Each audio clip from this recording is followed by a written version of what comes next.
Welcome to the Australian Prescriber Podcast. Australian Prescriber, independent, peer-reviewed and free. I'm Dr. Justin Coleman, a GP on the Tiwi Islands in the Northern Territory, unfortunately home to plenty of diabetes. And I'm also editor of the Diabetes Management Journal, auspiced by Diabetes Australia.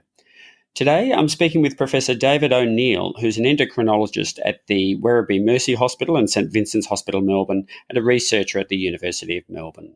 And we're talking today about insulin pumps, a technology which is advancing, particularly as we're standing at that crest of the wave of technological feedback systems, which start with a bang, that's real-time glucose measurement, and end with a squirt via the insulin pump.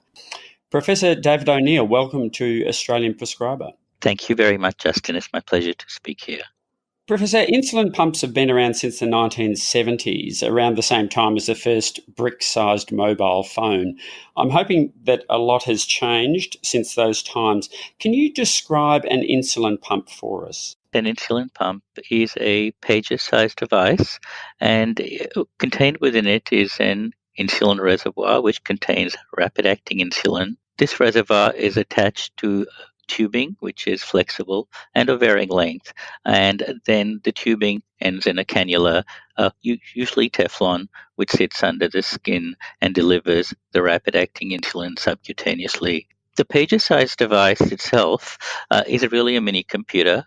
It can be programmed to give infusions of subcutaneous rapid-acting insulin at different rates, and the background rate of insulin can be varied in an almost infinite number of ways in a pre-programmed sense throughout the day and night. So, Professor O'Neill, you mentioned a plastic cannula. So is that a bit like a butterfly needle size thing with a plastic sheath over the end, and the user inserts the needle under the skin and then withdraws the needle? Yes, it is. Exactly. There's a metal component which is used at the time of insertion. The metal component was withdrawn, leaving the Teflon component sitting under the skin. And this can be at a varying angle, either 90 degrees or at an angle into the subcutaneous fat. And these are usually inserted into the abdomen, and sometimes it's inserted into the buttock area above or below the belt line. Okay, and how stable is this setup? Still thinking about the hardware for the moment. Does everything need to be taped down, including all the tubing, and how reliable is that? The cannula should be changed every 3 days, and certainly one of the issues with these devices is if the cannula fails because you've only got rapid-acting insulin being infused subcutaneously. It's not like you've got a whole lot of background glargine insulin sitting there if you fail to give an injection. Once the cannula fails, because you're only infusing rapid-acting insulin, the insulin washes out over a period of 4 hours, and there is a risk of ketosis if the line fails and it's not recognized. When it's taped in, it's usually fairly robust. The tubing itself is flexible and does allow a degree of mobility. The pump themselves are also fairly robust. So things like during exercise, it tends to remain still working well. And how about overnight? People sleeping on it and rolling over, it's all fine? Overnight is not usually an issue. Men might hook it into their pajama pants or put it in a little pouch around their neck, as may women, or women may hook it into a bra. So rolling around at night isn't usually a major issue. During exercise, depending on the degree of exercise, for example, if it's very vigorous exercise, people may disconnect the pump for a couple of reasons. One, because they want to withhold insulin while they're having that brief period of exercise, and we don't suggest that they stop the insulin delivery for any prolonged periods of time. We're just talking about certainly less than 2 hours. Or if they're sort of going into some very vigorous exercise, such as wrestling, whitewater rafting, we would suggest they disconnect the pump because of the risk of damage. Okay, so the pump can be detached from the mechanism when you're swimming, showering, whitewater rafting, etc. Yeah, but if you're showering, the pump can be suspended and removed. There's a little locking mechanism where the tubing attaches to the cannula. You disconnect that area. Very good, thank you. Well, look, enough talk about the hardware. Let's look at the liquid inside and talk insulin dosing. So you mentioned pumps only ever use rapid-acting insulin. Could you run us through the basal dosing system, which is the regular background rate of insulin? Yeah, Background insulin requirements will vary according to the time of day, both according to the diurnal rhythm with cortisol going up in the early hours of the morning, but also with physical activity as well, and stress. So we can vary the background insulin, the rate at which it's infused in a pre-programmed way during the day and night. And usually the average person will require about somewhere between 3 and 5 different background rates over the period of the 24-hour cycle. And how frequently does the insulin actually enter the body? It's literally every 5 minutes. Okay, so it's 5 minutes throughout the 24-hour period. Yeah, little micro boluses, and it'll vary depending upon the manufacturer of the pump. Okay, and that continues overnight just at a lower amount of insulin each time? It may be lower or it may be higher, depending on what the patient's requirements are. If the patient's extremely active during the day, you may actually have a higher basal rate at night. And certainly with the cortisol surge in the early hours of the morning, you may require one basal rate for the first half of the night and a second basal rate as the night goes on after 3 a.m. Okay, thank you. So that's the background basal doses, which I take it the user doesn't need to worry about so much, certainly on a day-to-day basis. Certainly, the patient doesn't need to automatically adjust the insulin delivery according to those time blocks because they are pre-programmed, but they do need to set them, and they do need to adjust them in response to what they're seeing with their glucose level. So in that sense, they do need to worry about them. Let's talk now about the things that would concern the user in the short term, in the immediate term, which is the magic, I guess, the secret sauce, which is bolus dosing. And this is where the user can adjust for a meal or perhaps for exercise. And to do that, they need to take two things into account: the current blood glucose level and also how that level might be expected to increase with the, hamburger they're about to eat. So could you take us through the bolus dosing? Thanks.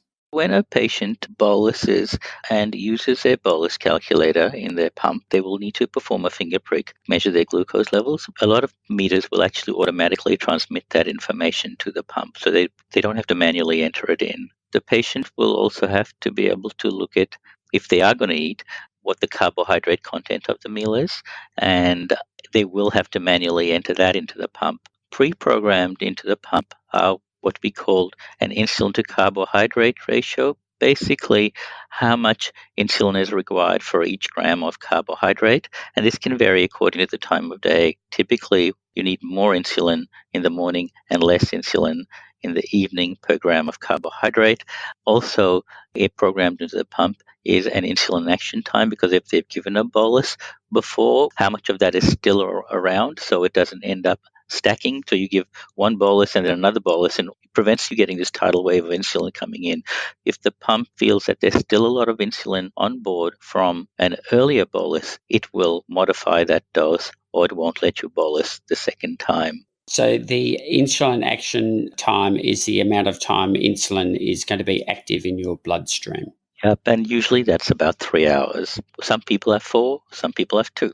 And finally, we have a target glucose, because if your glucose levels are high, we set a target, maybe one target during the day, which is a little bit lower, and one target at night, which may be a little bit higher. You tend to be a little bit more cautious at night. And there's a correction factor thrown in as well, where you program into the pump how much your sugar is expected to drop per unit of insulin. And it may be 1 unit will drop you, say, 3 millimole per liter. It's a calculation we do.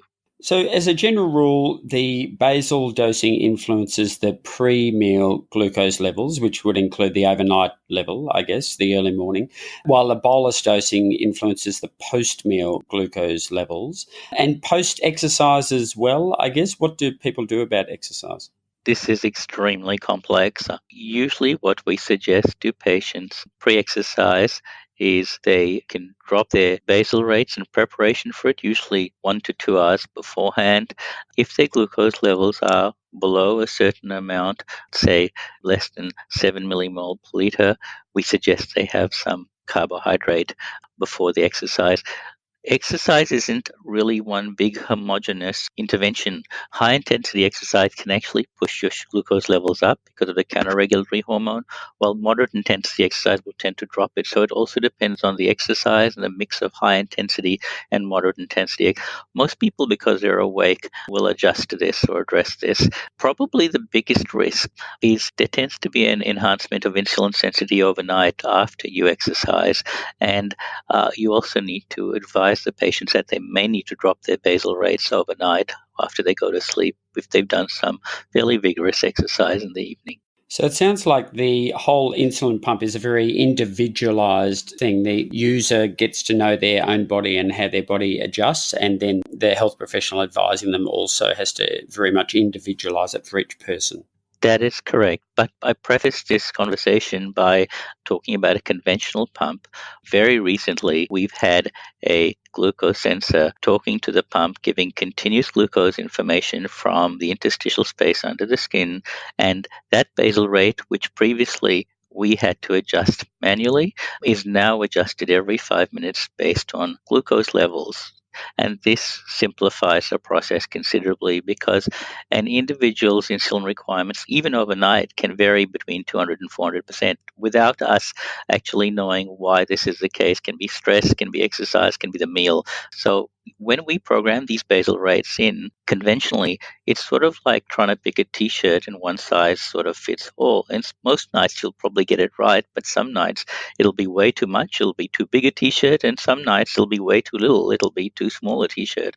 And having it automatically adjusted in response to measured glucose levels every 5 minutes helps to basically address this issue, which is an important issue with people with type 1 diabetes. And it does allow them, for example, to sleep well overnight, and it does improve glucose control. And now we've got what we really call a closed loop system, a glucose sensor that's measuring the insulin continuously and talking to the pump, adjusting those basal rates. Could we finish now with just some other things that GPs might need to know about insulin pumps? I imagine some doctors might get a bit worried about what does this button do. For the doctor who can't work their TV remote control, what degree of mastery is a GP or another doctor expected to have over an individual's insulin pump when they come into the surgery? I think the fairest thing to say is that patients usually know their pumps. I think humility on the part of the health professional in sort of letting the patient explain to us how the pump works. They live with these devices every day. That equanimity with my ignorance is of a great relief to me, Professor O'Neill. In terms of prescriptions, what sort of prescriptions are we writing for people using insulin pumps? It'll be overwhelmingly rapid-acting insulin, and the patient will know which one they're on. Usually they prefer the insulin and cartridges. Some prefer the vials so they can load the reservoirs in their pumps. They also may need some backup insulin for if the pump fails or if they're travelling, etc. Yep, certainly. If there is a pump failure, they should have some long-acting insulin, such as glargine or levemir. If they're prone to hypoglycemia, do they have a glucagon script that's current? Because some of them will have a glucagon hypo kit at home, but it's out of date. And does their significant other know how to give it if necessary? And these aren't cheap items, of course. How much does a pump cost? About $10,000, and they've got a warranty for 4 years.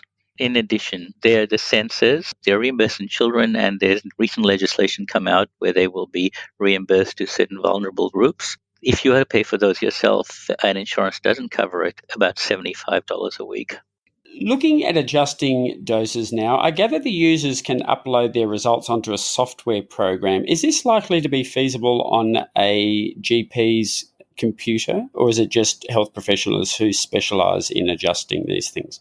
The patients can upload it to the web. The site they upload it to obviously will depend upon the manufacturer of the pump. Get the patient to upload the pump at home, and when they come to see the GP, they can log on the GP's computer with a username and password that is specific to the patient and look at their reports. The reports are comprehensive.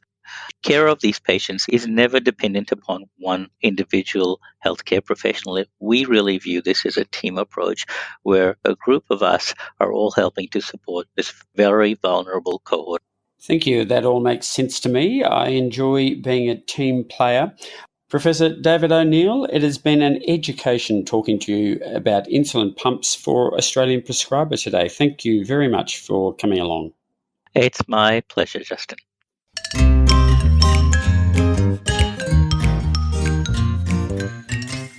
Professor O'Neill's conflicts of interest include receiving income on advisory boards for Medtronic, producer of insulin pumps, and Novo Nordisk and Sanofi, producers of insulin.